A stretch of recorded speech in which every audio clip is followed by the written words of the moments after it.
का समाधान। बोलिए गुणायतन प्रणेता, संघ का समाधान प्रवर्तक, भावना योग प्रवर्तक, प्रखर वक्ता, परम पूज्य 108 मुनिवर्षी प्रमाण सागर जी मुनिराज की जय जय जय। बोलिए परम पूज्य 108 मुनिवर्षी अरह सागर जी मुनिराज की जय जय जय। प्रिय दर्शकों, पारस चैनल, जिनवाणी चैनल एवं प्रामाणिक ऐप के माध्यम से प्रसारित होने वाले आज के संघ का समाधान के कार्यक्रम से जुड़े देश एवं विदेश के सभी दर्शकों का, श्रोताओं का मैं हार्दिक अभिनंदन करता हूं। मैं आपको लिए चलूं संघ का समाधान की ओर। इसके पूर्व रोज की तरह हम लोग सभी सामूहिक रूप से पूज्य देव के चरण कमलों में त्रिवार नमोस्तु निवेदित करते हुए उनके मंगल में आशीर्वाद से अपने को कृतार्थ करेंगे। तो चलिए हाथ जोड़िए, मस्तक झुकाइए और बोलिए मेरे साथ, नमोस्तु गुरुदेव, नमोस्तु गुरुदेव, नमोस्तु गुरुदेव। बोलिए मुनिवर्षी प्रमाण सागर जी महाराज की, मुनिवर्षी अरह सागर जी महाराज की। बंधुओं, धन प्रभावना समिति के लिए श्री सेठ सुभाष चंद जी, चंद्रप्रभा जी जैन, शुभम जैन, निकिता जैन कटनी वालों ने 23,000 रुपये की राशि, श्रीमती कुसुमबाई, मातेश्वरी, राकेश, राजेश जैन हीरापुर परिवार, श्री प्रेमचंद जी, श्रीमती माया जैन, अरहन जैन कटनी, सवाई सिंघई, प्रसन्न कुमार, अनुराग जैन कटनी, सवाई सिंघई, सुधीर कुमार, समीर कुमार जैन कटनी, श्री अजित कुमार, अंकुर जैन इंदौर, इन सबों ने 23,000 रुपये की राशि प्रदान की है। हम आपकी उदारता का बहुत बहुत सम्मान करते हैं। और बंधुओं, श्री विजय कुमार जी, नवीन कुमार जी विश्व परिवार ने गौशाला हेतु 11,000 रुपया और 11,000 रुपया औषधि वृक्षारोपण हेतु इन्होंने प्रदान किया है। हम आपकी उदारता का बहुत बहुत सम्मान करते हैं गुरुदेव। अब मैं अपने दर्शकों को लिए चलता हूँ संघ का समाधान की ओर। और प्रथम प्रश्न के लिए मैं प्रश्न उपस्थापित कर रहा हूँ गुरुदेव किशनगंज बिहार से रिद्धि जैन का। गुरुदेव कहते हैं, क्षमा वीरस्य भूषणम। गुरुदेव, क्या संसार में ऐसी कोई गलती नहीं जो क्षमा के योग्य न हो? और क्या क्षमा मांग लेने से, क्षमा कर देने से क्या वह बुरा कर्म पूरी तरह से खत्म हो जाता है, या कर्म सिद्धांत द्वारा उसके लिए भी कोई पनिशमेंट बाकी रहती है जो समय आने पर उदय में आती है? गुरुदेव, हम अपने अंदर की क्षमा धर्म कैसे विकसित करें? देखिए, क्षमा के द्वारा हमारी मन की कलुषता मिटती है। कैसे भी कलुषता और कटुता हो, क्षमा से नष्ट हो जाती है। क्षमा भाव आते ही सारी कलुषताएं पल में धुल जाती। जहाँ तक कर्मों का सवाल है, तो ऐसा मत सोचना कि क्षमा मांगने मात्र से कर्म कट जाते हैं या क्षमा करने मात्र से कम कर्म कट जाते हैं। पर मन की कलुषता जन विशुद्धि से हम अपने कर्मों को जरूर काटते हैं। इसलिए जीवन में जब भी कोई कटुता का प्रसंग आए, कलुषता आए, क्षमा भाव रखना चाहिए। अब सवाल है कि हमने एक बार क्षमा मांग लिया या क्षमा कर दिया तो क्या हमारे सारे कर्म कट गए? नहीं। क्षमा मांगने और करने के बाद भी किए गए कर्म को तो भुगतना ही पड़ता है। हाँ, उससे वैर की संतति रुकती है, वैमनस्य दूर होता है, परिणाम स्वरूप हमारी जो मनोविकृतियाँ हैं वो कम होती हैं, उससे हम भावी पापों से बच जाते हैं। और क्षमा मांगने से हमारे कर्म के बंधन शिथिल होते हैं, इसमें कोई संशय नहीं। लेकिन ऐसा मत सोचना कि कितने भी कर्म कर दो, क्षमा मांग लो तो सब पाप चले जाएंगे, तो फिर तो क्षमा पाप काटने का लाइसेंस बन जाएगा। ऐसा नहीं है। अपने कृत कर्म को हमें भोगना पड़ता है। कर्म को तपोबल से ही नष्ट किया जा सकता है। पूज्य गुरुदेव रांची झारखंड से आशीष जैन कह रहे हैं, महाराज श्री, क्या हेल्थ इंश्योरेंस पॉलिसी लेना उचित है या नहीं? अभी कोरोना के लिए लोग हेल्थ इंश्योरेंस ले रहे हैं, क्या यह हमारी नकारात्मक सोच को दर्शाता है या हम इसे विषम परिस्थिति के समय आर्थिक सुरक्षा हेतु निवेश मान सकते हैं? देखिए, हेल्थ इंश्योरेंस सरकार की नीतियों का ये एक प्रकार का लाभ है और इसे नकारात्मक दृष्टि से देखना उचित नहीं है। ये अपने स्वास्थ्य को ध्यान में रखते हुए आर्थिक संकट से बचने के लिए किया गया एक निवेश है। हर व्यक्ति अपने जीवन में आगत आकस्मिक विपत्तियों के निवारण में समर्थ नहीं होता, खासकर आर्थिक रूप से सक्षम नहीं होता। ऐसे लोगों के लिए यदि कोई बीमा का लाभ मिलता है तो वह उस चिंता से मुक्त हो जाता है। तो हेल्थ इंश्योरेंस का मतलब ये नहीं है कि मैं बीमार पड़ जाऊं तो मेरे काम में आए। ये एक प्रकार का निवेश है और बीमा कंपनियां आप ही लोगों के निवेश से उन लोगों को लाभ पहुंचा देती है जिनके ऊपर किसी प्रकार की विपत्ति आती है। मैं सभी लोगों को एक सलाह जरूर दूंगा, हेल्थ इंश्योरेंस की कोई भी पॉलिसी लो तो ये मत सोचो कि मैं बीमार पड़ूं तो काम आए। आप जब भी पॉलिसी लो तो ये सोचकर उसमें पैसा लगाओ कि मुझे इसका कभी लाभ ही ना लेना पड़े, मुझे इसका कभी कोई लाभ ही ना लेना पड़े, लोग इसका लाभ उठाए, लोगों के काम में आए, जो विपत्ति में फंसे उसका लाभ मिले। क्योंकि इंश्योरेंस कंपनियां आपसे बहुत थोड़ा लेती है, लेकिन बहुतों से थोड़ा थोड़ा लेती है तो किसी को कुछ विशेष देती है। तो ये पॉलिसी लेना लोगों को लाभ पहुंचाने की दृष्टि से यदि आप करते हैं तो ये आपका एक उदार भाव प्रकट होगा और आप अपने स्वार्थ को केंद्र बना करके रखते हो तो ये अपेक्षाकृत थोड़ा हल्के स्तर की बात मानी जाएगी। फिर भी उसे नकारात्मक नहीं कहा जा सकता। अपने सारी आर्थिक निर्भरता के लिए या आर्थिक कोई ऐसी विषम परिस्थिति आने पर आर्थिक संकट से बचने के उद्देश्य से किया गया निवेश ही मानना चाहिए। पूज्य गुरुदेव, किशनगंज बिहार से श्रीमती निशा जैन कह रही हैं और इनके ही आशय का प्रश्न मूंगावली से प्रियंका जैन ने भी पूछा है। गुरुदेव, अगर किसी ने कांजी बारस, सुहाग दशमी आदि का उपवास लिया हुआ है और अगर वह महिला गर्भवती है और उसकी शारीरिक अवस्था बहुत अच्छी नहीं रहती है तो उसको भी क्या इस कोरोना काल में उपवास करना चाहिए? कोई विशेष त्याग करके क्या फिर आगे व्रत को पूरा नहीं किया जा सकता? और यह शंका एक गर्भवती बहू की है और इन्होंने यह जानने की कोशिश की है क्या व्रत की कर्मिकता टूट जाने पर पिछले सारे उपवास गल जाते हैं?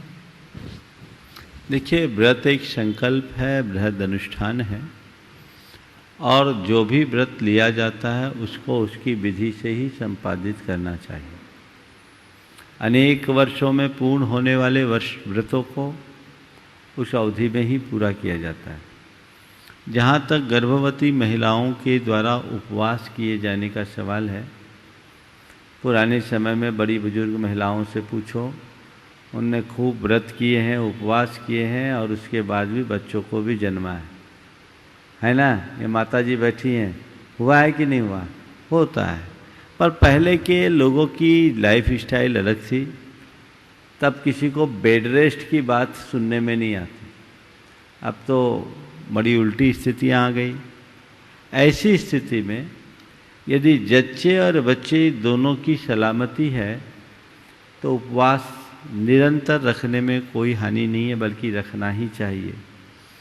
पर यदि किसी वजह से जच्चे और बच्चे को कोई खतरा दिखता है तो ऐसी स्थिति में मैं व्रत तोड़ने की सलाह तो नहीं दूंगा, लेकिन उपवास करने की भी सलाह अपनी ओर से नहीं दूंगा।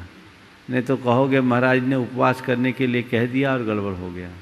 ये आपको अपने विवेक से निर्णय लेना पड़ेगा। और ये बात सही है कि यदि उपवास टूटता है तो फिर आपको दोबारा सिरे से उपवास शुरू करना होगा और उसको पूर्ण करना होगा। हालांकि आपत्ति विपत्ति में बहुतों को इस तरह के उपवास के साथ ऐसी स्थिति होती है। चूँकि ये कोविड का संक्रमण का दौर है और इस समय संक्रमण बहुत ज़्यादा प्रखरता से चल रहा है, तो इसलिए ऐसे समय में इस तरह के प्रकरणों पर बहुत गंभीरता से विचार करके ही निर्णय लेना चाहिए, पूर्व सोच करके अपने शरीर की स्थिति, अपने घर के बड़े बुजुर्गों का परामर्श और अपने चिकित्सक की सलाह को ध्यान में रखकर निर्णय लेना चाहिए। पूज्य गुरुदेव, कटनी मध्य प्रदेश से डॉक्टर अखिलेश जैन। गुरुदेव, इन्होंने अपना आधा प्रश्न इंग्लिश भाषा में लिखा और आधा प्रश्न हिंदी भाषा में लिखा। फिर भी आपकी अनुमति मिलती है तो मैं इसको पढ़ता हूँ। इट इज सेड सभी प्रश्नकारों से मेरा कहना है, भैया 24 घंटे में 1 घंटा तो कम से कम भारतीय बनो, अपने मातृभाषा का प्रयोग करो। अंग्रेजी के इतने अधीन क्यों? आप हिंदी में प्रश्न भेजें। कई लोग प्रश्न तो हिंदी में लिखते हैं, लेकिन लिखते रोमन में। ये कौन सी भाषा है? हिंदी लिखने का अभ्यास कीजिए। महाराज, टाइप करने में दिक्कत होती है, अभ्यास से सब चीज़ें हो जाती हैं। जब आप अंग्रेजी टाइप कर सकते तो हिंदी क्यों नहीं कर सकते? लोगों के अंदर स्वभाषा के प्रति गौरव होना चाहिए। और मैं इसलिए चाहता हूं कि इस मंच में हिंदी के प्रश्नों को ही प्रमुखता दी जाए। जो रोमन और अंग्रेजी में प्रश्न देते हैं, विमल जी, आज तो उठा लो, कल से मत उठाना। हाँ, जो अंग्रेजी भाषी है वो अंग्रेजी में लिख के भेज सकता है, हिंदी भाषी के लिए नहीं। पूज्य गुरुदेव, कटनी मध्य प्रदेश से डॉक्टर अखिलेश जैन कह रहे हैं, it is said that no one is perfect in this world, but by doing hard work with sincerity can lead us to reach near perfection. Gurudev, मेरा प्रश्न ये है कि इसके अलावा हम ऐसा और क्या करें जो हम परफेक्शन के नज़दीक पहुंचने में सहायक और सुलभ हो सकें? बात बिल्कुल सही है। इस संसार में कोई भी परफेक्ट नहीं है, लेकिन हार्ड वर्क के बल पर हर कोई परफेक्शन को प्राप्त कर सकता है। आपने पूछा है परफेक्शन को पाने के लिए इसके अलावा और कोई रास्ता क्या है? मेरे देखिए, मनुष्य को अगर पूर्णता पानी है तो 4 बातें अपनानी चाहिए। पहली बात, उसके अंदर आत्मविश्वास होना चाहिए। दूसरी बात, हार्ड वर्क होना चाहिए। तीसरी बात, प्योरिटी उसके अंदर होनी चाहिए, पवित्रता उसके अंदर होनी चाहिए। और चौथी बात, उस व्यक्ति के अंदर आध्यात्मिकता के साथ सकारात्मकता होनी चाहिए। यदि ये बातें मनुष्य के जीवन में आ जाए तो धीरे धीरे वह अपने जीवन का गुणात्मक परिवर्तन कर पूर्णता को प्राप्त कर सकता है। पूज्य गुरुदेव, इंदौर मध्य प्रदेश से श्रीमती शेफाली राजेश जैन काव्यांजलि कह रही हैं, गुरुदेव, आज तिथि श्रावण शुक्ला मोक्ष सप्तमी, भगवान पार्श्वनाथ के मोक्ष कल्याण के शुभ दिन मेरा जन्म हुआ था और उस दिन 15 अगस्त भी था जब स्वतंत्रता दिवस मनाया जाता है। तो गुरुदेव, मेरी जिज्ञासा यह है कि मेरे जन्म को एक पारमार्थिक शुभ तिथि का तथा साथ ही व्यवहारिक शुभ तिथि का योग मिला। क्या इसका मेरे जीवन के लिए कोई विशेष योग है तथा इन शुभ योगों से मुझे स्वयं के लिए एवं राष्ट्र के लिए क्या अव्यक्त संदेश मिलता है?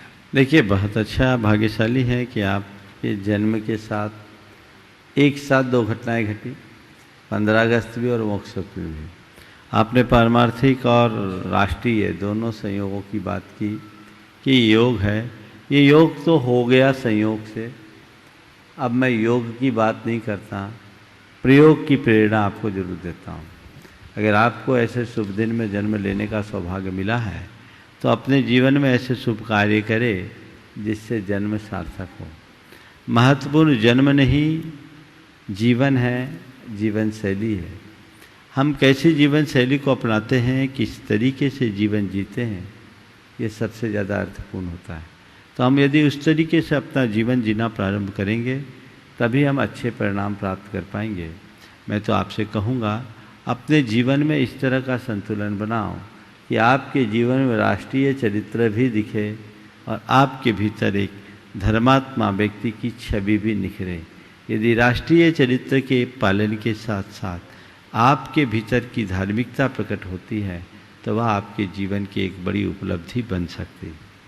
पूज्य गुरुदेव, लंदन यूके से श्री अजित जैन कह रहे हैं, Gurudev, Acharya Shri Vidyasagar Digambar Jain charitable trust London की ओर से आपके चरण कमलों में त्योहार नमोस्तु। गुरुदेव, आपके आशीर्वाद से लंदन और पूरे यूके में धर्म की बहुत प्रभावना हो रही है। लॉकडाउन में हमने बच्चों के लिए पाठशाला शुरू किया है, जिसमें 100 बच्चे प्रतिदिन ज्वाइन करके जैन धर्म की शिक्षा ग्रहण कर रहे हैं। महाराज श्री, एक शंका है, इस बात में कोई संदेह नहीं कि भक्तामर पाठ, तत्वार सूत्र या और भी बहुत सारे पाठ हमें मोक्ष मार्ग की ओर ले जाने में सहायक हैं, परंतु आजकल भारत में कुछ स्वयंभू लोगों ने भक्तामर हीलिंग का नया बिजनेस शुरू किया है। किसी काव्य से व्यापार में लाभ होगा, किसी काव्य से पुत्र रत्न की प्राप्ति होगी, और कुछ लोग इसे वशीकरण मंत्र के रूप में प्रचारित कर रहे हैं। क्या ये लोग हमारे वीतरागी धर्म को इस सांसारिक लाभ के लिए उपयोग कर रहे हैं? तो कहाँ तक सही है, कृपया मार्गदर्शन। देखिए, निश्चित रूप से भक्तामर स्तोत्र एक महान स्तोत्र है और इसका अचिंत्य प्रभाव है। भक्तामर स्तोत्र की महिमा को हमने अपने प्रवचन मालाओं में अनेक बार प्रकट की है, इसलिए इसको नकारा नहीं जा सकता, लेकिन इसका प्रयोग मूलतः आध्यात्मिक उन्नति के लिए ही करना चाहिए। यदि कदाचित चिकित्सा के रूप में इसका प्रयोग किया भी जाए तो उसे एक चिकित्सा मानकर करे, उसमें मैं मिथ्यात्व तो नहीं कहता, उसे केवल आरोग्य लाभ मिल सकता है, पर इसे व्यवसायत्मक रूप देना कतई उचित नहीं है। आचार्य मानतुंग, जिनने भक्तामर की रचना की, आज के लोगों के इस तरह के परिणाम को देखकर उन्हें बड़ा दुखद आश्चर्य होता होगा कि मेरे द्वारा रचित इस महान स्तोत्र का आज लोग कैसा प्रयोग कर रहे हैं, जिसके बल पर भाव बंधन दूर हो सकते हैं, जिसके बल पर भाव रोग नष्ट हो सकता, उसके आधार पर लोग पैसा कमाएं, ये उचित नहीं है। हम मंत्र का, स्तोत्र का अपने आरोग्य लाभ के लिए प्रयोग करें, इसमें कोई हानि नहीं है, उसे एक चिकित्सा के रूप में लें, लेकिन इसे व्यवसाय बनाना कतई उचित नहीं है। हमारे शास्त्रों में मंत्रजीवी व्यक्तियों को बहुत निकृष्ट माना गया है। पूज्य सतना मध्य प्रदेश से श्री अतुल दुबे व डॉक्टर R.K. जैन कह रहे हैं, गुरुदेव, हम ज़रूरतमंद को कुछ देते हैं तो कहते हैं कि हमने उपकार किया, जबकि लेने वाला हमें उपकार करने का अवसर प्रदान करता है। फिर भी विडंबना है कि हम अपने उपकार का बखान करते फिरते हैं, ऐसा क्यों? बिल्कुल सही बात है। अगर कोई उपकृत होने वाला नहीं हो तो आप उपकार किसका करेंगे? मैं एक महानगर में था, वहाँ मारवाड़ी समाज की बहुलता थी, तो उनके यहाँ कुछ परंपरागत मान्यताएं हैं। किसी के गमी आदि हो जाने पर ब्राह्मण आदि को जिमाने की। अब वहाँ उस इलाके में जितने भी थे वो सब इतने कि बहुत संपन्न हो जाए, तो मुझे बताया गया कि महाराज उनको बुलाते हैं तो हमको बहुत ज़्यादा उनको मनुहार करनी पड़ती है, उनकी शर्तें माननी पड़ती है। वो भी क्लाइंट देख कर आते कैसा है, जिससे हमको क्या मिलेगा। हमने पूछा ऐसा क्यों करते हो? किसी और गरीब को कहते, महाराज जो बताया वही करे, वो मिलते नहीं है तो हम क्या करें। तो मैंने कहा देखो, किसी को देना भी तभी संभव है जब कोई लेने वाला तैयार है। आप किसी को उपकृत करना चाहते हैं, अब उनकी कुछ धार्मिक मान्यताएं, आस्थाएं, कुछ अंधविश्वास, उससे प्रेरित होकर वो करते हैं। मैं से एक उदाहरण के रूप में आप सबको प्रस्तुत कर रहा हूं कि अगर तुम किसी को कुछ देना चाहो और लेने वाला ना हो तो दोगे कैसे? इसलिए हमारे शास्त्रों में बताया, अनुग्रहार्थम स्वस्याति सर्गोदानम, स्व और पर के अनुग्रह या उपकार के लिए जो अपने धन का त्याग किया जाता है वो दान है। तुम किसी को उपकृत कर रहे हो तो उसके ऊपर तुम्हारा एहसान है माना, लेकिन वो तुमसे उपकृत हो रहा है तो तुम पर भी उसका उपकार है, इसे कभी भूलना मत। परस्परोपग्रहो जीवानाम, इसलिए अपने उपकार का ज़्यादा बखान करना उचित नहीं है। माना कि वो तुमसे ज़्यादा ज़रूरतमंद दिख रहा है, लेकिन ये मान करके चलना, एक व्यक्ति को सहयोग करके जो पुण्य लाभ लिए उसमें निमित्त कौन बना? यदि सहयोग का आकांक्षी हमारे सामने ना हो तो वो पुण्य लाभ कहाँ से मिल पाएगा? इसलिए इन बातों को ध्यान में रखते हुए हमेशा परोपकार के कार्य करें, पर अभिमान से मुक्त होकर। पूज्य गुरुदेव, नागपुर महाराष्ट्र से श्री राजुल खंडारे कह रहे हैं, गुरुदेव ऑनलाइन भावना योग किया। मैंने पापा की बचपन से अभी तक की कई स्मृतियाँ जो मेरे अवचेतन मन में दब गई थी वो उभर कर आ रही है। जहाँ किसी के प्रति मुझसे कुछ गलत हुआ था, भावना योग करते समय मैं उनको याद करती हूँ, उनसे माफ़ी मांगती हूँ। इससे मेरे मन का बोझ हल्का हो रहा है। मेरे लिए भावना योग का सबसे बड़ा फ़ायदा है। महाराज जी, आपको कोटि कोटि प्रणाम। मेरी जिज्ञासा है कि क्या इसी को बुरी स्मृतियों का त्याग करना कहते हैं? बिल्कुल यही है, और आप बिल्कुल सकारात्मक दिशा में जा रहे हैं। आप इसी दिशा में बढ़ते रहें, धीरे धीरे आप पूरी तरह हल्के हो जाएंगे। पूज्य गुरुदेव, इंदौर मध्य प्रदेश से प्रवीण बुलबुल जैन कह रहे हैं, यदि परिवार में किसी सदस्य से कोई गंभीर गलती हो जाए तो वैसी स्थिति में परिवारजनों का क्या दायित्व बनता है? पारिवारिक एकता, सौहार्द एवं सामंजस्य बनाए रखने के लिए, बजाय इसके कि उससे संबंध एवं व्यवहार विच्छेद कर लिया जाए। देखिए, यदि किसी से कोई गंभीर गलती हो तो ऐसी कोई गलती नहीं जिसका संशोधन नहीं होता। हमें बहिष्कार की बात नहीं सोचनी चाहिए, संस्कार की बात सोचनी चाहिए। किसी से कितनी भी बड़ी गलती हो उसे प्रेम से समझाना चाहिए और उस गलती के सुधार का रास्ता अपनाना चाहिए। यदि गलती दंडनीय है तो उसे दंड भी देना चाहिए। गलती यदि प्रायश्चित के योग्य है तो उसे प्रायश्चित करना चाहिए। और ऐसी कोई गलती है जिसे केवल समझाने बुझाने से ठीक किया जा सके तो वो भी उसे ठीक किया जा सकता है। लेकिन एक बात मैं आप सबसे कहूँगा कि हमारे शरीर के अंग में कोई नासूर हो जाए तो उस घाव को ठीक किया जाता, अंग को नहीं काटा जाता। अगर हमारे परिवार के सदस्य के द्वारा कोई गंभीर गलती हो भी जाए तो गलती कोई भी कर सकता है, हम उसे सुधरने का अवसर दें। पतित से पतित व्यक्ति भी एक दिन पावन बन सकता है, उसे हम उस दृष्टि से न देखें। हर व्यक्ति में परिवर्तन की संभावना है, हमारे हृदय में उसके लिए जगह होनी चाहिए और उसका रास्ता प्रशस्त करने का प्रयास करना चाहिए। हाँ, यदि वो व्यक्ति इतने सारे प्रयत्नों के बाद भी सुधरने का प्रयास न करे तब फिर हमारे लिए पूरा घर उससे प्रभावित हो, पूरा परिवार उससे लांछित हो, उससे अच्छा है कि ऐसे व्यक्ति को उसका अलग रास्ता दिखा देना चाहिए। हमें पहली कोशिश करनी चाहिए कि वो सुधर जाए, और न सुधर पाए तो जैसे अपेंडिसाइटिस की नस होती है ना, उसकी सर्जरी करनी पड़ती है। कब? जब वो बस्ट होकर हमारे लिए जानलेवा होने लगे तब, तुरंत की तुरंत नहीं। तो इसे बहुत विचार और विवेक से काम करना चाहिए। हमारे यहाँ दो तरह की प्रतिक्रियाएं देखने को मिलती है। कुछ लोग ज़्यादा सिद्धांतवादी होते हैं, हर बात में बहिष्कार बहिष्कार बहिष्कार की बात करते हैं, और कुछ लोग ज़रूरत से ज़्यादा उदार होते हैं, कितनी भी बड़ी गलती हो जाए आंख मूंद लेते हैं।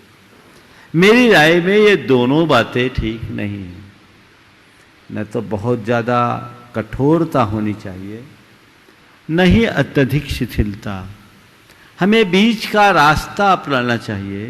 किसी के द्वारा गलती करने पर उसे गलती का एहसास कराना चाहिए ताकि उसके पीछे के लोग उस गलती की पुनरावृत्ति न करें, पर उसे सुधार का अवसर भी देना चाहिए और उसके गलती का कभी पोषण नहीं करना चाहिए, गलती का शोधन करना चाहिए। ये सम्यक रास्ता है, और यदि ऐसा हम करते हैं तो बहुत सारे लोग सुधर जाते हैं। मैं एक प्रसंग आपको बताना चाहूँगा। एक युवक जो भटक गया और वो पूरी तरह व्यसनी बन गया, शराबी भी हो गया, और शराब के सेवन के साथ साथ वो पर स्त्री सेवन भी कर लिया। उसका अनेक स्त्रियों से संबंध हो गया, और इसी मध्य उसने कुछ और भी जघन अपराध किए।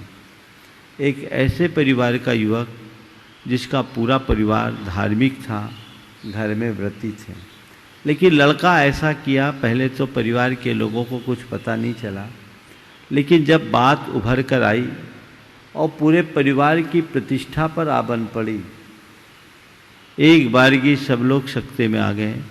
लेकिन जो परिवार के प्रमुख थे उन्होंने अपने उस बच्चे को बुलाया, उससे बात किया कि देख, तुमसे हम लोगों को ऐसी आशा नहीं थी, आज हमारा दुर्भाग्य है कि तुमने इतनी बड़ी गलती कर दी, हमारे सारे संस्कार एक तरफ रह गए और आज पूरा परिवार लांछित हो रहा है।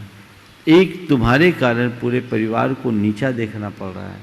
चलो जो हो गया, समाज के लोगों से तो हम निपट लेंगे, लेकिन हमें सबसे बड़ी आवश्यकता और अपेक्षा तुमसे है कि तुम अब भी सुधर जाओ।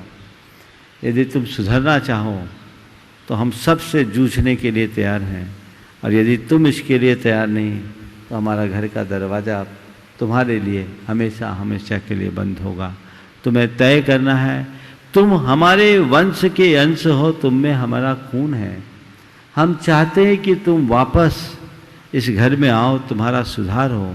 हम नहीं चाहते कि इस कुल का कोई भी व्यक्ति व्यभिचारी बने, व्यसनी बने, दुराचारी बने। तुम में ये जो कलंक लगा है, इस कलंक को तुम्हें अपने ही आचरण से धोना होगा।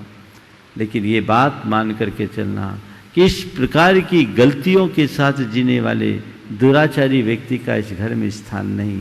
अब तुम्हें तय करना है, अपने जीवन को सुधार कर नव जीवन की शुरुआत करनी है, या तुम इसी कुमार्ग में रखकर अपने जीवन को कलंकित करना चाहते हो। बेटे से जब एकांत में इतनी सारी बात की और घर के दादाजी कह रहे हैं, जो व्रती हैं, जिनका पूरे परिवार क्या समाज में मान है, वो चरणों में गिर पड़ा। बोला, दादाजी मुझे माफ़ करना, मैं कुसंग में आकर भटक गया था, अब इसकी कभी पुनरावृत्ति नहीं करूँगा। मैं शपथ लेता हूँ, आप जैसा बोलेंगे मैं वैसा करूँगा। दादाजी ने उसे संबोधा, उसे संकल्पित कराया, वापस उसे घर में शरण दी। घर के सभी सदस्यों से कहा, आज के बाद कोई इसके अतीत से इसको नहीं देखेगा, अतीत की दृष्टि से नहीं देखेगा। ये अब उज्ज्वल भविष्य की नींव रखने के लिए संकल्पित हो गया और हमें इसे का भावी जीवन उज्ज्वल बनाना है। इधर परिवार में संभाला, और उसके बाद चूंकि समाज में बात आ गई थी, उसने समाज के लोगों से कहा, हमारा बेटा है, भटक गया, रास्ता भटक गया, माना उससे गलती हुई है, और जो भी गलतियां हुई है उसके लिए जो सामाजिक दंड हो वो हम भुगतने के लिए तैयार हैं। पर हम चाहते हैं कि हमारा बेटा हमारे साथ रहे, वो सुधरने के लिए संकल्पित है, और हमारे लिए पूर्ण भरोसा है कि हमारा बेटा सुधरेगा। समाज के लोग ने भी उनकी बात को स्वीकार किया और उनने अपनी कुशलता से बेटे को सुधार दिया। आज बेटा बड़ा सदाचारी बन करके जीवन जी रहा है। तो हमें ये दृष्टिकोण अपनाना चाहिए, यही सकारात्मक दृष्टिकोण है। आज एक जो ढर्रा बन गया है, हटो हटो हटो हटो, इस हटो हटो हटो के हट धर्मिता से समाज को बड़ा नुकसान हुआ है। हमारी समाज जो चंद लोगों तक सिमट गई है, इसमें हमारी इसी तरह की कट्टरतावादी मानसिकता एक बड़ा कारण है। हमें कट्टरता नहीं, कुशलता अपनाना चाहिए, कठोरता नहीं, उदारता अपना करके जीवन का पथ प्रशस्त करना चाहिए। पूज्य गुरुदेव, रतलाम मध्य प्रदेश से श्रीमती मधु राकेश मोठिया कह रही हैं, गुरुदेव, मरुभूति ने कमठ से बैर नहीं बांधा था, बल्कि अपनी छोटी सी अनजान में हुई गलती के लिए क्षमा भाव रखा था। वहीं कमठ ने मरुभूति से तदर्थ बैर बांध दिया था। मेरी जिज्ञासा है कि बैर न बांधने के उपरांत भी मरुभूति को 10 भवों तक कमठ का उपसर्ग सहना पड़ा, और जिसने बैर बांधा उस कमठ पर कोई उपसर्ग नहीं हुआ। इसका क्या कारण है? क्या कर्मों की अदालत में भी अन्याय का स्थान है? देखिए, आज सुबह के प्रवचन में मैंने इस बात पर प्रकाश डाला था। बैर की गांठ कमठ के अंदर थी, और कमठ अपने वैर जन विद्वेष के कारण हर भाव में मरुभूति यानी पार्श्वनाथ के जीव पर उपसर्ग करता रहा। हम लोग हमेशा पार्श्वनाथ को पार्श्वनाथ के रूप में ही देखते हैं और कमठ को आखिरी तक कमठ के रूप में देखते हैं। इसका उत्तर भी मैंने कल के शंका समाधान में दिया था, इसलिए अब मैं मरुभूति और संबर नहीं कहूँगा, कमठ और पार्श्वनाथ ही कहूँगा। कमठ ने अपने मन में गांठ बांधी, ऐसी गांठ जिससे कसाई की अनंत भवों की संतति बंधती है। तो ये जो पार्श्वनाथ पर उपसर्ग हुआ वो पार्श्वनाथ भगवान के कर्मों की सजा नहीं है, ये कमठ की कसायों का कुफल है। पार्श्वनाथ भगवान के 10 भाव के चरित्र को पलट कर देख लो, कहीं भी उनके द्वारा ऐसा कोई कृत्य नहीं हुआ जिसमें वो किसी दंड के भागी बने। लेकिन यदि कोई तुम्हारी तरफ तुम्हारे प्रति कसाई की गांठ बांध ले और वो गांठ सघन हो तो निर्दोष रहने के बाद भी तुम्हारा कई भावों तक पीछा कर सकता है। पार्श्वनाथ भगवान का चरित्र उसका उदाहरण है। वो निर्दोष थे, फिर भी कमठ उनका पीछा करता रहा, वो अपनी कसाई उन पर निकालता रहा। हालांकि हर भव में पराभव कमठ का हुआ, जीत पार्श्वनाथ की हुई। वो उपसर्ग भी उनके उत्कर्ष का निमित्त बन गया। मरुभूति से हाथी बने, सर्प बने, आगे बढ़ते बढ़ते राजा बने, मुनिराज बने। उनके हर भव की कहानी आप देख लीजिए। ये निरंतर उत्कर्ष किए, वो केवल एक निमित्त बना, ये कर्म का संयोग है। एक बात ध्यान रखना, कर्म सिद्धांत को समझने वालों, हमारे जीवन में जो भी संयोग घटते हैं वे सब पूरी तरह कर्माधीन हों ऐसा नहीं है, कुछ संयोगाधीन भी होते हैं। कर्म से भी बड़ा संयोग होता है जो तदनुरूप द्रव्यक्षेत्र कालभाव बना देता है। अगर किसी का क्रोध मेरे कर्म के कटने में निमित्त होगा तो वो उसका क्रोध मेरे सामने उभरेगा और उससे को मैं चुपचाप सहूंगा, क्षमा धानूंगा, मेरे कर्म कटेंगे। ये जरूरी नहीं कि मैंने आपको कभी गाली दी हो तभी आप मुझे गाली दे करके आए सामने। आपको गाली दूंगा तो जरूर आप मुझे कभी गाली दोगे, इसमें कोई संशय नहीं। लेकिन गाली न देने पर भी आप अपने क्रोध को अपनी गाली के थ्रू मेरे सामने निकाल सकते हैं और उससे मैं अपने कर्म को अपनी क्षमा के बल पर निर्जीर्ण भी कर सकता हूं। पार्श्वनाथ भगवान का चरित्र हमें यही बताता है। इसे बहुत व्यापकता और गंभीरता से समझना चाहिए। हमारे यहाँ एक शब्द आता है सन्निकर्ष और संयोग। वो सन्निकर्ष वैसा बनता है जैसे कोई नरक से आएगा, 7वें नरक से, तो उसे एक बार नरक जाना ही है। अपने आप उसके वैसे भाव बनेंगे, वैसे संयोग बनेंगे, उसकी वैसी प्रवृत्ति बनेगी। तो ये निमित्त नैमित्तिक संबंध है। इसलिए इस पूरे प्रश्न के निचोड़ के रूप में मैं आपसे यही कहना चाहूँगा, कभी किसी से बैर मत बांधना और किसी के हृदय में बैर की गांठ बनती दिखे तो उसे यथासंभव खोलने का प्रयत्न करना।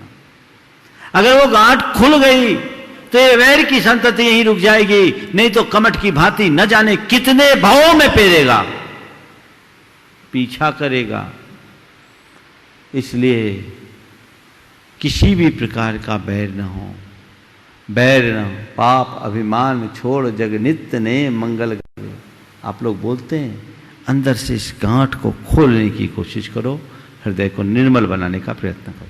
पूज्य मुकेश गुणायतन ट्रस्टी श्री मुकेश सेन, मेट्रो दिल्ली, कह रहे हैं गुरुवार आज श्री पार्श्वनाथ का मोक्ष कल्याणक है, इसे मुकुट सप्तमी क्यों कहते हैं?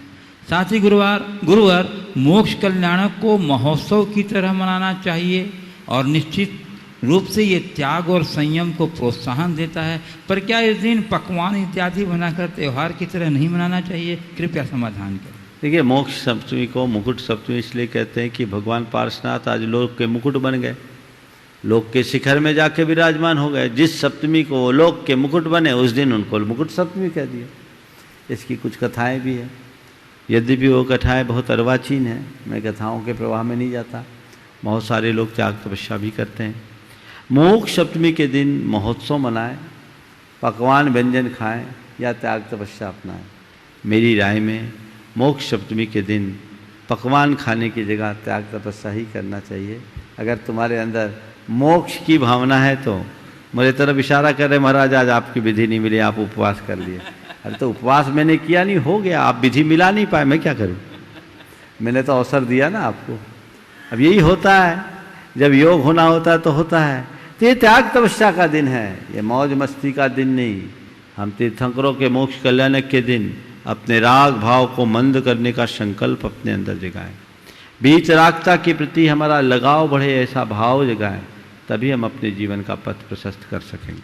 गुरुदेव, कुछ यहाँ उपस्थित जो जिज्ञासु हैं मैं उन्हें आमंत्रित कर रहा हूँ। श्रीमती सुमन मोदी कटनी, और वो आ रही तब तक गुरुदेव एक प्रश्न है। भोपाल मध्य प्रदेश से प्रियंका बड़कुर जैन कह रही हैं, गुरुदेव कहते हैं हम मिट्टी के पुतले हैं, माटी से बने और एक दिन माटी में मिल जाएंगे। अब इसे साइंस की दृष्टि से देखें तो हम जो खाते पीते हैं जिसमें कार्बन, नाइट्रोजन, ऑक्सीजन जैसे पदार्थ होते हैं उसी से हमारा शरीर बनता है, और जब मरते हैं तो ये सब जलकर वापस से कार्बन, नाइट्रोजन, ऑक्सीजन आदि के रूप में वापस मिट्टी में मिल जाते हैं। और एक और तथ्य ये है कि जैसे कर्म करेंगे वैसे ही बनेंगे। कोई बंदर, कोई चींटी, कोई इंसान, सब अपने कर्मों के हिसाब से होगा। मेरी जिज्ञासा का विषय है कर्मों की केमिस्ट्री। जब एक जन से दूसरे जन तक कर्मों का ट्रांसफ़र होता है तो एक केमिस्ट्री भी तो ट्रांसफ़र होती होगी, जिसके जवाब में जेनेटिक्स व एपिजेनेटिक्स जैसे विषयों को पढ़ने से मिलते हैं, परंतु मैं पूरी तरह से उनसे संतुष्ट नहीं हो पा रही हूँ। गुरुदेव कृपया आप हमारा समाधान करें। देखिए, जेनेटिक्स और दूसरा वर्ड क्या कीजिए?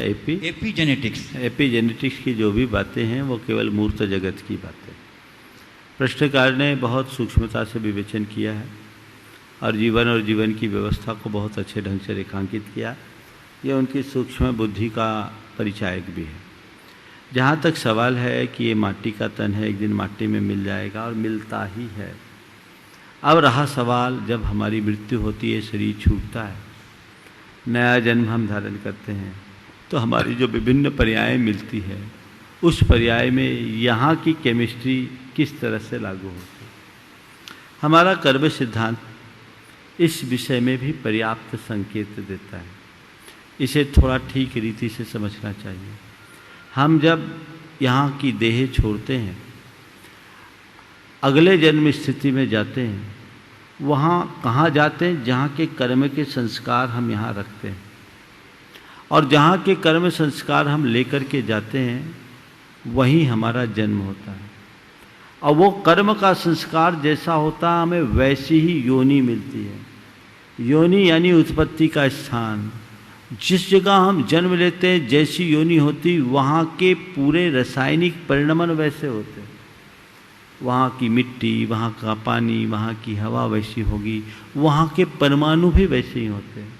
और हम जैसी जन्म स्थिति को प्राप्त करते हैं हमारे लिए वैसे परमाणु मिलते हैं, और वैसे परमाणु से हमारी शरीर की संरचना भी वैसी होती है। तो इस तरह का एक प्रकार का जेनेटिक, आप जिस तरीके से बोल रहे हो तो डेवलपमेंट है, लेकिन जाने के बाद यह जीव खुद अपने भीतर के नए जीन्स और क्रोमोसोम्स को डेवलप करता है। हमारी शास्त्रीय भाषा में इसे हम कहें तो इसे पर्याप्तियों का ग्रहण करना मानते हैं। आहार पर्याप्ति और शरीर पर्याप्ति। शरीर पर्याप्ति का विकसित हो जाने का मतलब है अपने शरीर में जेनेटिक संरचनाएं हो जाना, जीन्स का निर्माण हो जाना। तो वहाँ हम वैसे भौतिक परमाणुओं को ग्रहण करते हैं और उस अनुरूप हमारे शरीर का निर्माण होता है। तो जैसे कर्म के संस्कार होंगे वैसे कर्म के परमाणु आएंगे। आप देखो, तीर्थंकरों का शरीर सर्वांग सुंदर होता है। उसके पीछे वजह बताई कि तीर्थंकर वैसे ही परमाणुओं को ग्रहण करते हैं जो लोक में उससे और किसी के पास होते ही नहीं।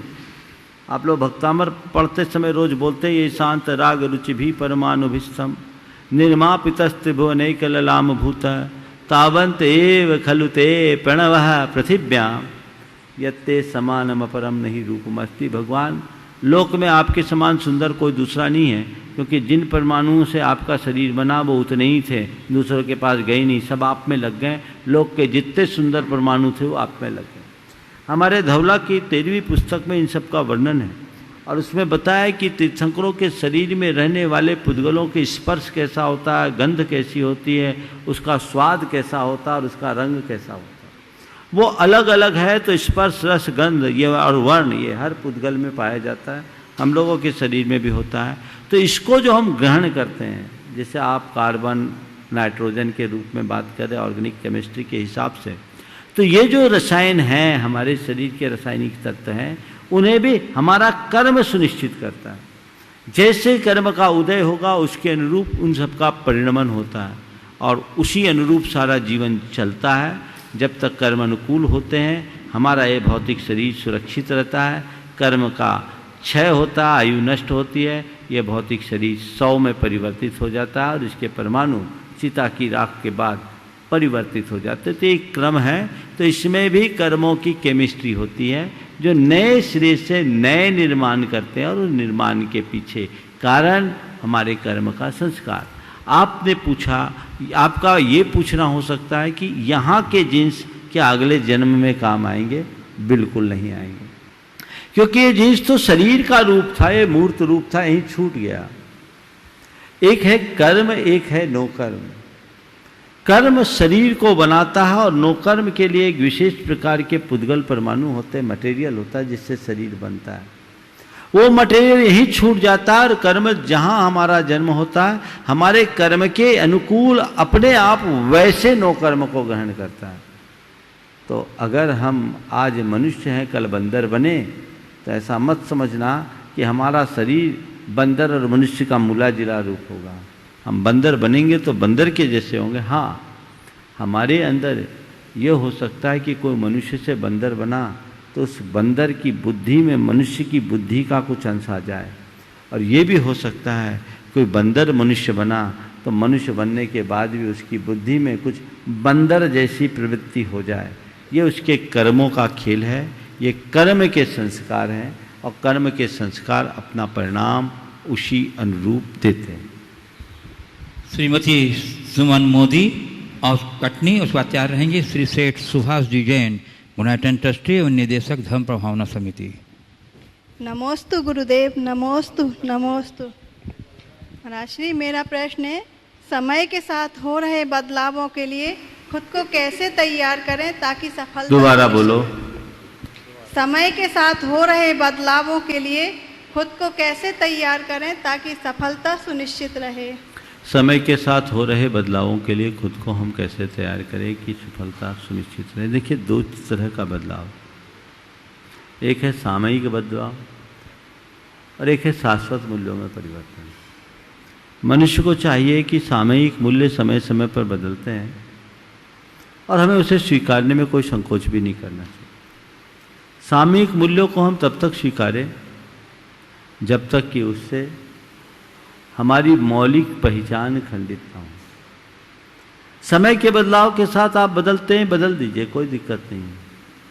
पहले लोग धोती पहनते थे, अब पैंट शर्ट पहनने लगे, ये समय का बदलाव है।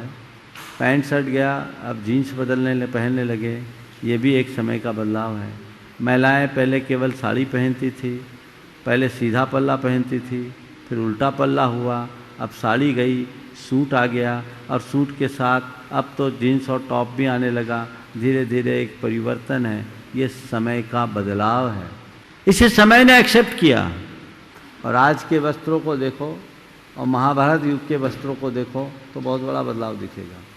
ये समय के अनुरूप होने वाला परिवर्तन है जो हर देश काल में बदलता है और इसे हमें स्वीकार करना पड़ेगा,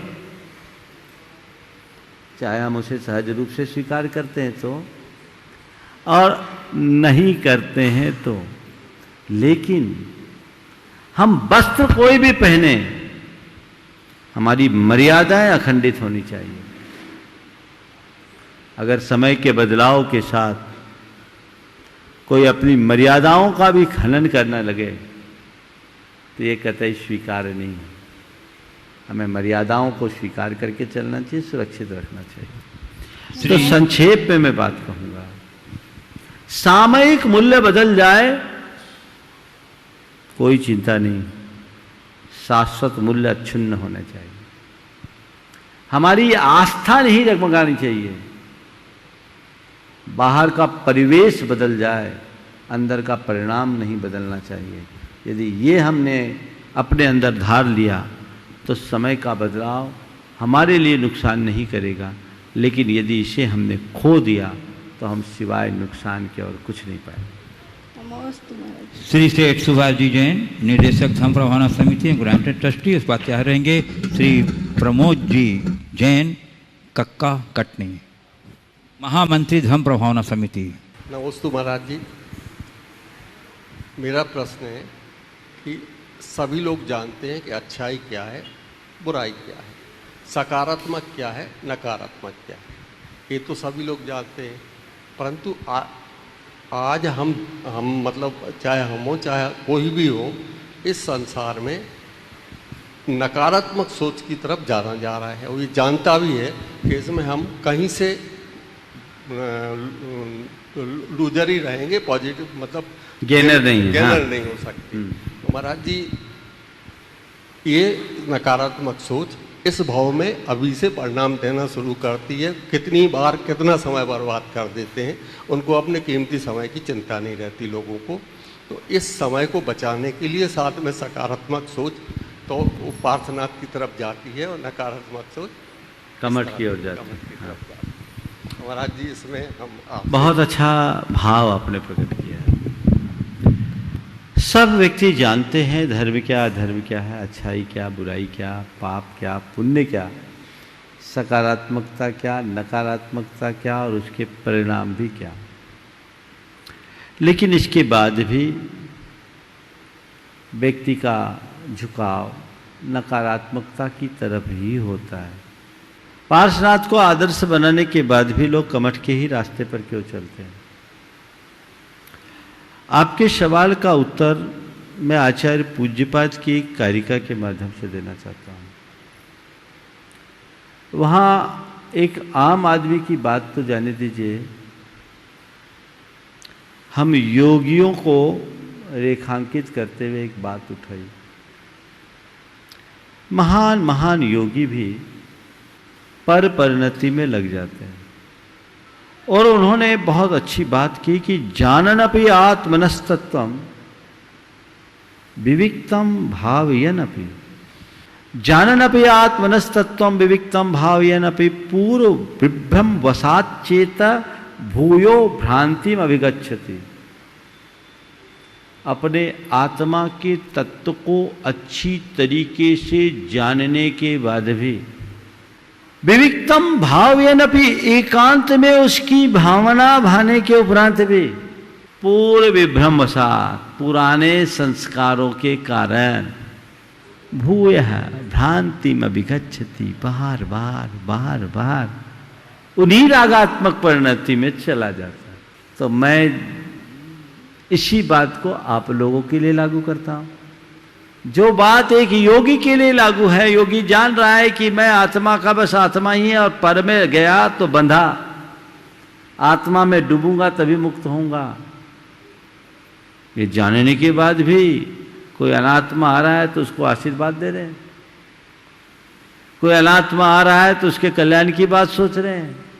क्या ये रागात्मक परिणति नहीं है? क्यों हो रहा है? राग का पुराना संस्कार जो भरा पड़ा है, मनोविज्ञान की भाषा में कहें तो हमारे सबकॉन्शियस माइंड में जो बातें भरी है वो एकाएक नहीं निकलती, केवल जानने से नहीं निकलती। हमने अपने आप को जिस तरीके से मान रखा है जन्म जन्मांतरों से रागी देशी मोही, तो हमारे भीतर वही परिणति होती है। पूर्व विभ्रम वसात चेत भूयो भ्रांति में विगच्छति, वो भ्रांति बनी रहती है, वैसा ही चक्र चलता रहता है।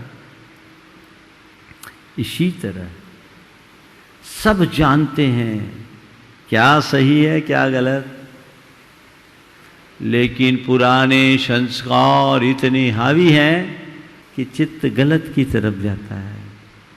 एक बात और है, अच्छाई के रास्ते में प्रयत्न करना पड़ता है, परिश्रम करना पड़ता है। बुराई के रास्ते में ज़्यादा श्रम की जरूरत नहीं है। चढ़ाई चढ़ने में हमें बल लगाना पड़ता है, नीचे उतरने के लिए तो केवल लुढ़कना पड़ता है। पानी को ऊपर चढ़ाने के लिए मोटर लगाना पड़ता है और नीचे लाने के लिए तो केवल ढोलना पड़ता है। तो जो सहज है उसकी तरफ झुकाव है, जिसमें अतिरिक्त पुरुषार्थ और श्रम अपेक्षित होता है, उसकी तरफ हमारा ध्यान कम जा पाता है। तो फिर क्या करें महाराज, आपने तो अब ये बता ही दिया कि अब जो पुराने संस्कार है भैया होते ही रहेंगे, अच्छी छुट्टी दे दी, अब तो हम जो हो रहा है सो करें। नहीं, अपना पुरुषार्थ जगाओ और उस पुराने संस्कार को निर्मूल करो। उसका उपाय क्या है? जो करना उसकी नित्य भावना भाव, जो करना उसकी नित्य भावना भाव, भावना भाव, भावना भाव, भावना भाव, भावना भाव, भावना भाव, भावना गहरा जाएगी तो तुम्हारी परिणति बदल जाएगी।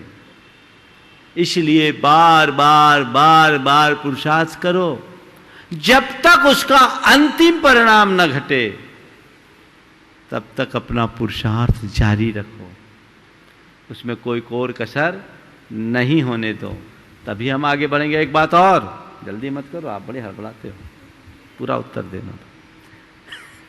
ये अपना होमवर्क करके तैयार रहते हैं ना। तो बात ऐसी है, एक बात और, एक व्यक्ति गलत को गलत मानकर कर रहा है और एक व्यक्ति गलत को अच्छा मानकर कर रहा है।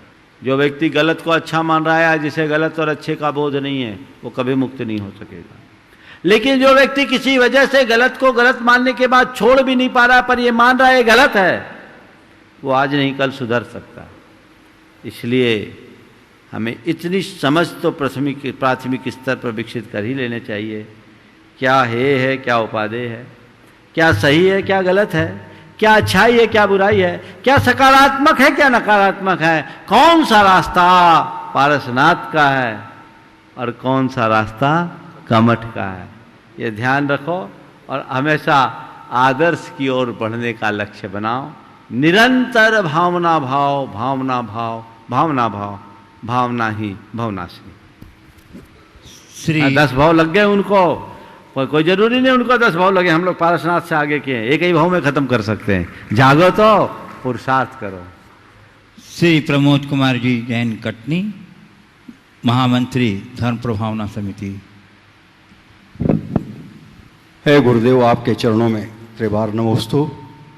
हे गुरुदेव, चरण वंदना करके हम सब ये भावना भाते हैं कि इस कोरोना काल में आप जैसा हम लोगों को आदेशित करते हैं, आज पूरे दिन आपके वृत्ति परिसंख्यान ने हिला के रख दिया और हम लोग तो अल्पबुद्धि हैं ही महाराज जी, चौके भी लॉकडाउन में लगे हुए हैं, सीमित हैं।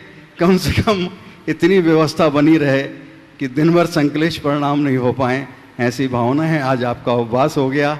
दूसरा ये बात यह है गुरुदेव कि अंत में राख की कई परतों को नीचे तक देखा, पर अफसोस वो गुरूर, वो रुतबा, वो पद कहीं नजर नहीं आया जो सारी उम्र ओढ़े बैठे थे। बहुत सुंदर। हे गुरुवर, शमशान जाते हैं, हमेशा देखते हैं वहाँ कुछ परिणामों में विकलता आती है, लेकिन वापस घर आके सारे के सारे परिणाम वैसे ही हो जाते हैं।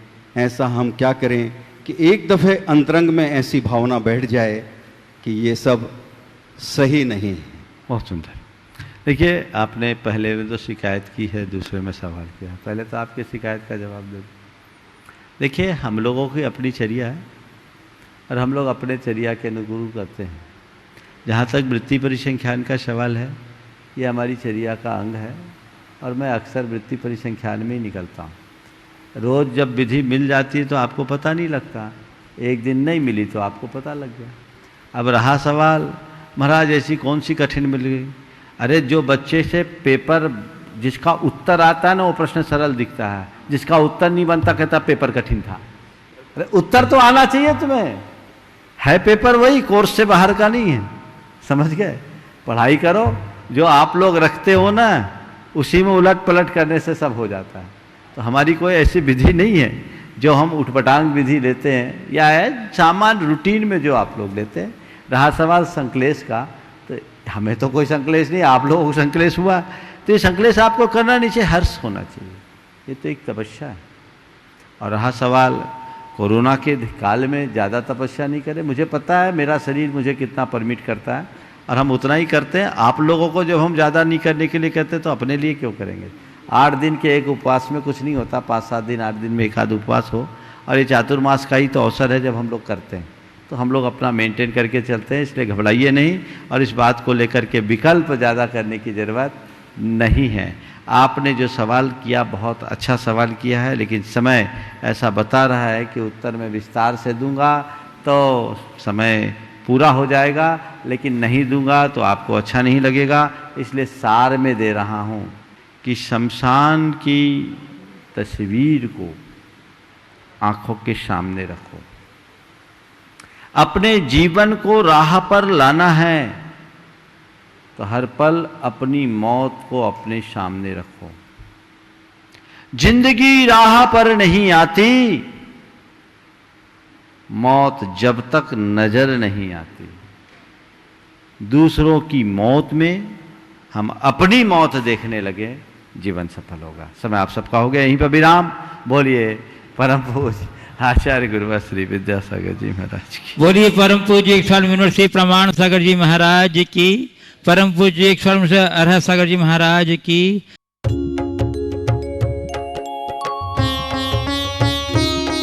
शंका समाधान।